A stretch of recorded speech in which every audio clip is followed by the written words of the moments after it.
Ito naman yung isang exit door. So dito yung mga kapurman, rinse hood. So hindi pa talaga na-itwist yung rinse hood natin. At meron pang cabinet dyan na ilalagay. Yung burner. So dito naka-sit up. At dito naman yung rinse hood. At ito, andito yung kanyang lababo. So granite slab yung nilagay dito mga kapurman.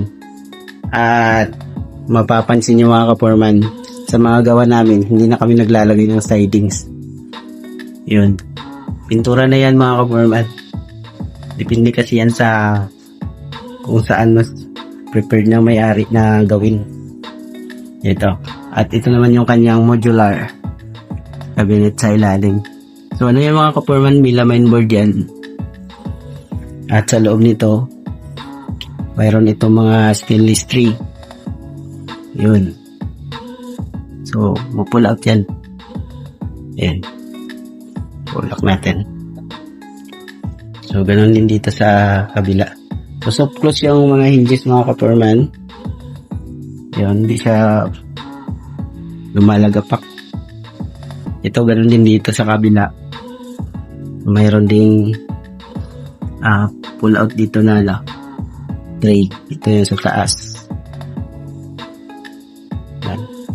At ito naman yung sa ilalim. Mayroon ding tray dito. Yun.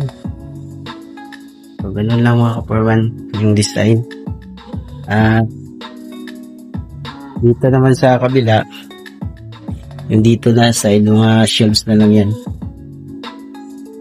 Yan. Ganun din dito. May shelves din sa loob. So, yan. Open na lang dito kasi merong fittings.